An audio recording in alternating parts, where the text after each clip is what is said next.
Rest ye merry, gentlemen, let nothing you dismay. Remember Christ our Savior was born on Christmas Day to save us all from Satan's power when we were gone astray.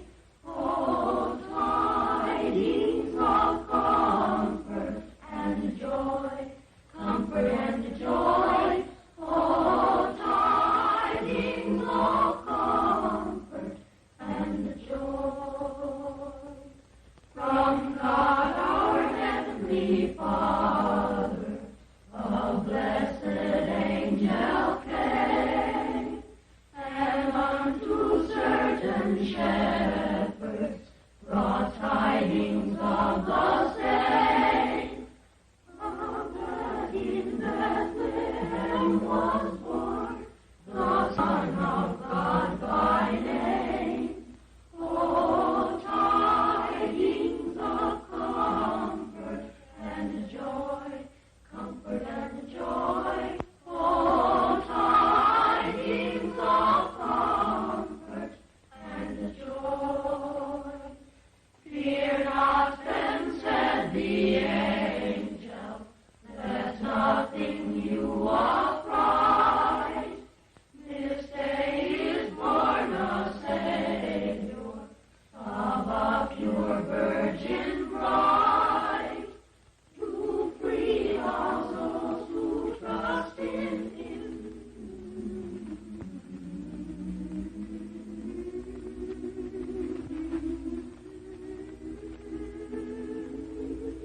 Gilbert K. Chesterton once said, "In everybody there is a thing that loves children, fears death, and likes sunlight. And this thing enjoys Charles Dickens."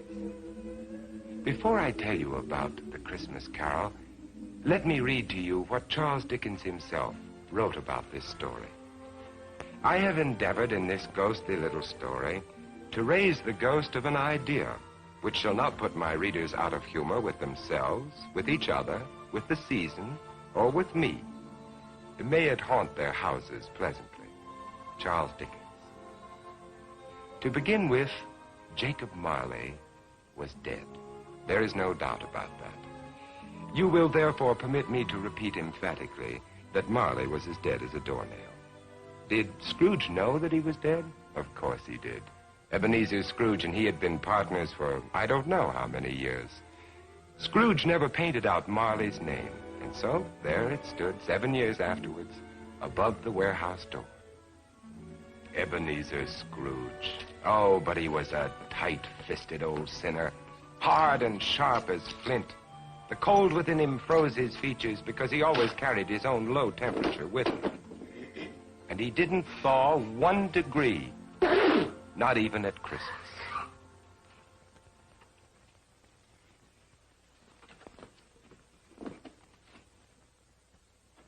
Merry Christmas. Merry Christmas, Uncle. God save you.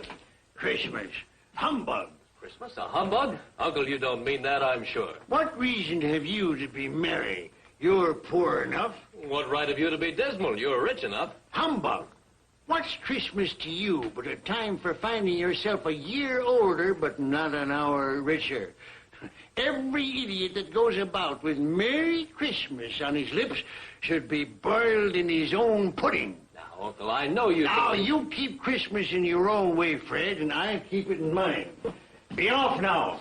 This is a place of business. Don't be angry. Come dine with us tomorrow. No. Caroline will be happy to see you. Why did you ever get married? Because I fell in love. Love? That's the only thing in the world more ridiculous than a Merry Christmas. Good afternoon, nephew. Uncle, I'm sorry with all my heart to find you like this. Merry Christmas, Bob. Merry Christmas, sir. Let me hear another sound from you. You'll keep your Christmas by losing your situation.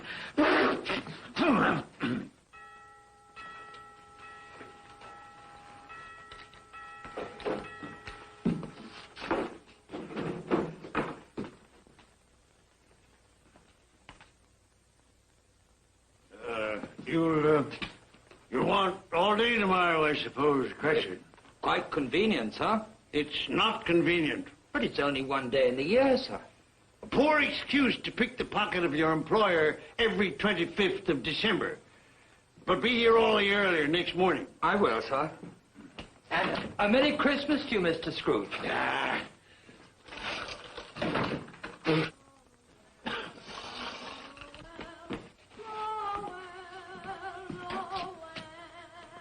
Christmas.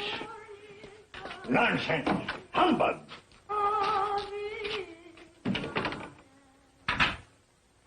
And while most of London was jovial and full of glee in honor of this Christmas Eve, Scrooge had taken his melancholy dinner at his usual melancholy tavern. And having read all the newspapers, he went home to bed. Scrooge lived in the chambers which had once belonged to Marley, his ex-partner. And as I have remarked before, Marley is dead these last 7 years. Dead as a doornail.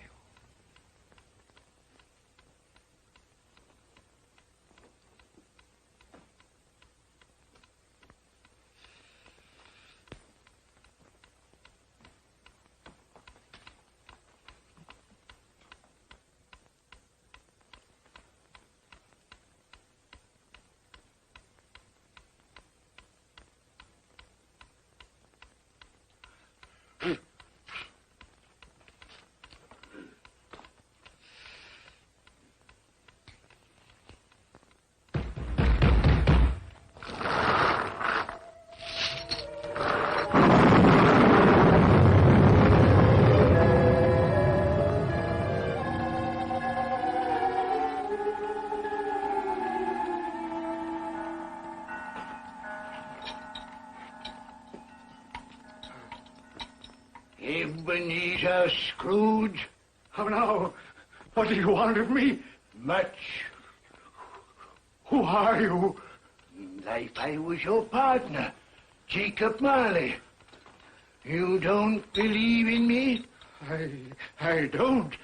What evidence would you have of my reality beyond that of your own senses? I don't know. Then why doubt your senses? Because a slight disorder in my stomach could make my senses cheat me. You might be an undigested bit of beef, a blot of mustard, a fragment of underdone potato. Humbug, I tell you, humbug! Mercy on me, dreadful apparition. Now, do you believe in me or not? I do. But why do you come to plague me? And why do you wear that ponderous chain? I made it, link by link in my life, as you are doing for yourself on earth. It is now a part of my penance, and I am here tonight to warn you of a fate such as mine. But, Ebenezer, if you change your ways, you have a chance of escaping my doom. You were always a good friend to me, Jacob. Thank you. Thank you. You will be haunted by 3 spirits. Without their visits, you cannot hope to shun the path I tread. Expect the first tomorrow, when the bell tolls 1. Expect the next on the following night at the same hour, and the third on the next night, when the last stroke of 12 has ceased to vibrate. Couldn't I take them all at once, Jacob, and have it over with? Look to see me no more, and look that for your own sake you remember what has passed between us.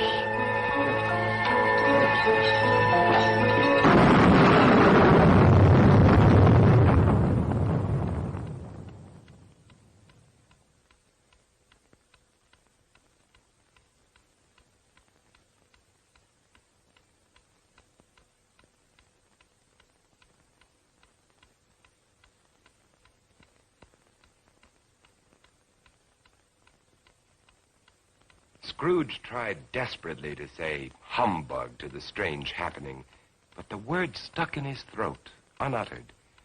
For it was highly probable it was not humbug. Being very much in need of repose from the experience he had undergone, or shall I say, fatigues of the day, he went straight to bed without undressing and fell asleep in an instant. A few hours later,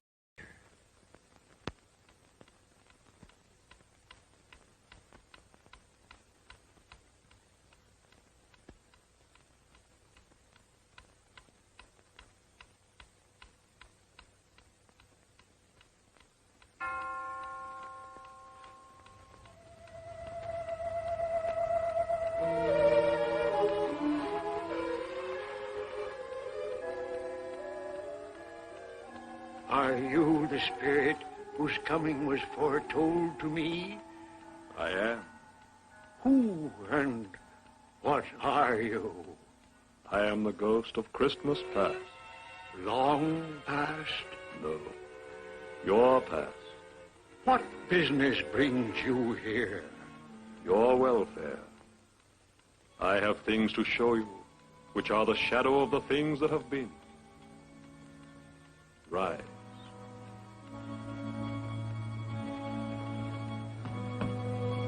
And walk with me.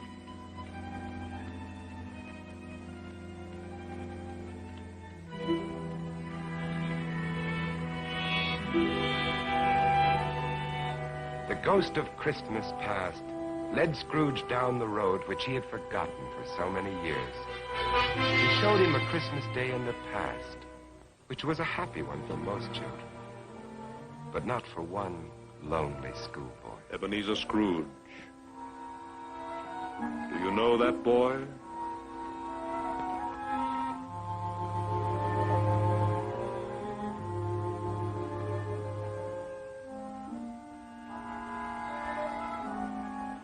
Yes, yes, I do. It is I, as a boy. Oh, I remember that Christmas well. I felt so lonely. My playmates, they didn't like me. It was because you had shunned them.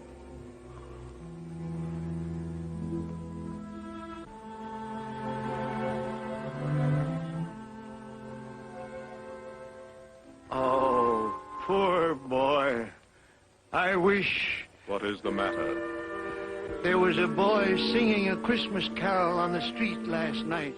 I should have liked to have given him something, that's all. Shall I show you another Christmas, 40 years ago, when a fair young girl released you from your marriage contract? No, no. Because she discovered you had ceased to love her. Your greed, avarice, and desire for wealth had killed the love she had for you. No, no, Spirit. Show me no more. Leave me. Haunt me no longer. Awakening in the middle of a prodigiously tough snore and sitting up in bed to get his thoughts together, Scrooge had no occasion to be told that the bell was again upon the stroke of one.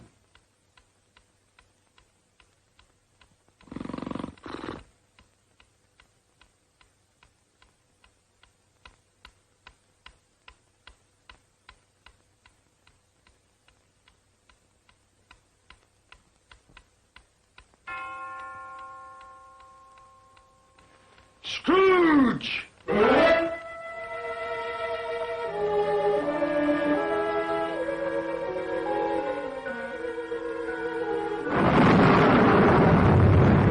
I am the ghost of Christmas presents. Look upon me. Yes, Spirit. Conduct me where you will. I went forth last night on compulsion, and I learned a lesson which is working now. Tonight, if you have aught to teach me, let me profit by it. Touch my robe.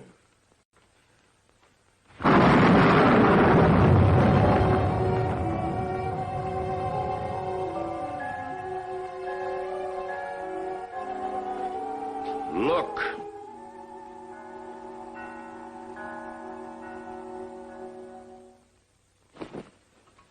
Belinda, bring the plates. Oh, Mother, Belinda, there's a great deal of work to be done. Help your sister. Missy, you get to... I came by outside. I could smell the sage and the onions. And you knew it was awesome. Oh, I certainly did, boy. Peter, set the chair. Can I put some chestnuts on the fire, Mother? No, your father will do that when he comes. What has gotten your precious father? And your brother, Tiny Tim?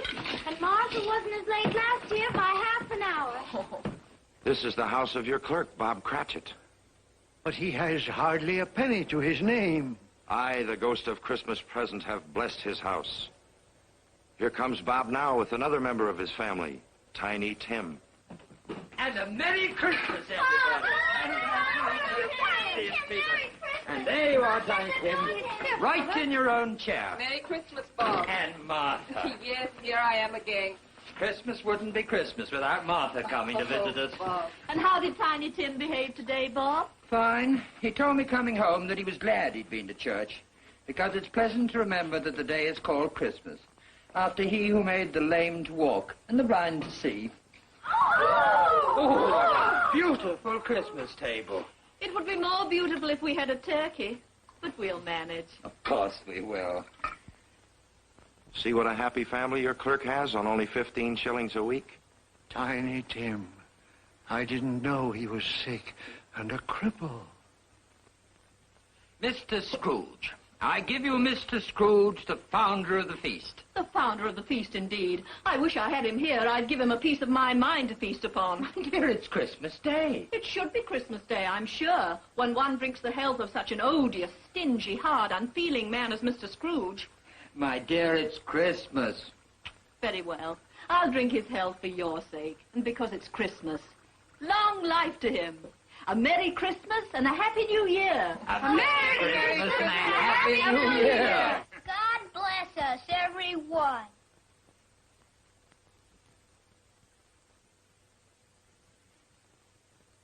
Tell me, Tiny Tim, will he live? I see a vacant seat and a little crutch without an owner. No. Say he will be spared. My life on the globe is very brief. It ends tonight. Tonight? The time is drawing near for me to go and for your third visitor to appear.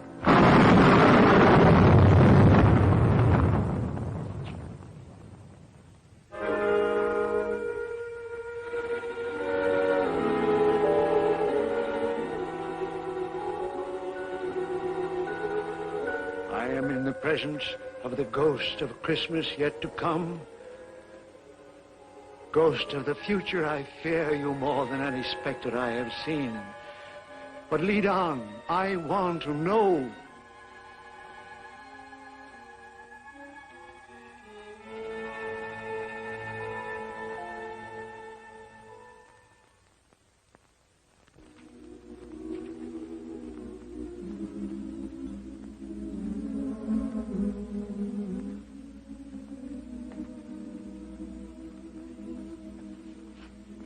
I met a very kind young man today who asked after you. Mr. Scrooge's nephew, whom I scarcely know. I told him about Tiny Tim, and he said, I'm heartily sorry for you and your good wife. By the by, how he ever knew that, I don't know. You what, dear? That you were a good wife. Oh, everyone knows that. And he said, if I can be of any service to you at any time, pray come to me. He's rather unlike his old Uncle Scrooge, isn't he? If you must torment me, be quick. Take me to what else you have to show.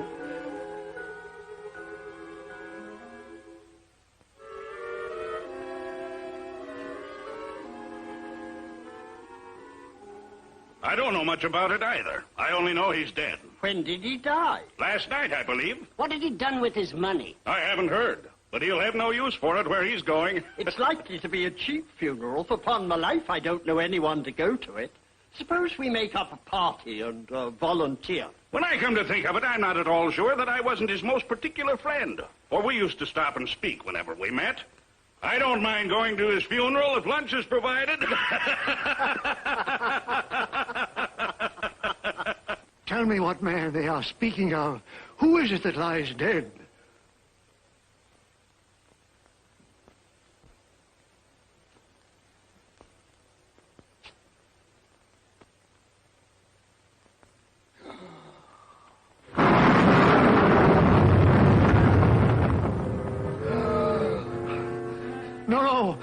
Tell me I am not the man I was. Show me I yet may change the shadows you have shown me. I will honor Christmas in my heart and try to keep it all the year. Tell me I may sponge away the writing on this stone.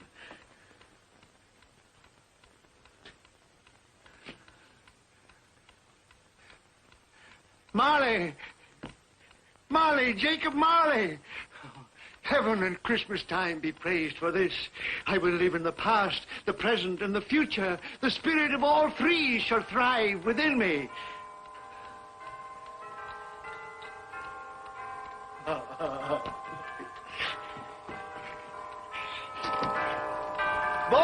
oh boy! Yes, sir? What's today? What, sir? What's today, my fine fellow? Today? Why, Christmas Day, sir. It's still Christmas, and I haven't missed it.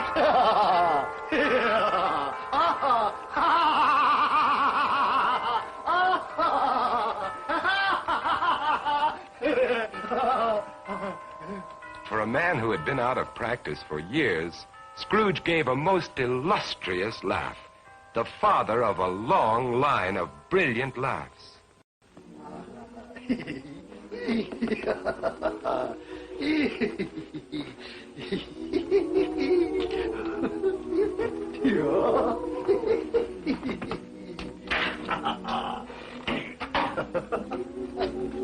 And Scrooge dressed himself all in his best, and at last got out into the streets, wishing everyone he met a Merry Christmas. Mr. Fred, come in. Have you room at your table for some friends? Oh, you're very welcome, Mr. Fred, sir. And you too, ma'am. I only hope that our lowly feast is to your liking. Now, don't fret about provisions. We brought plenty for all. Merry Christmas, Bob. Mr. Scrooge. And Mrs. Cratchit, for you. Mr. Scrooge. My dear, that's for you. Darling, for you. For me? And you, sir. Oh, Mr. Scrooge, I don't know how we can ever thank you. Don't. And I'm going to raise your salary and help your large family in every way possible. And Tiny Tim. I saw a friend of mine at church just a little while ago. A famous surgeon. You and I are going to see him tomorrow. And he's going to be your friend, too. Mr. Scrooge! Merry Christmas, Mr. Scrooge. Scrooge was better than his word. He did it all and infinitely more. And to Tiny Tim, who did not die, he was a second father. Scrooge had no further dealings with ghosts, but it was always said that he knew how to keep Christmas well, if any man alive possessed the knowledge. May it truly be said of us, and all of us. And so, as Tiny Tim observed, God bless us, everyone.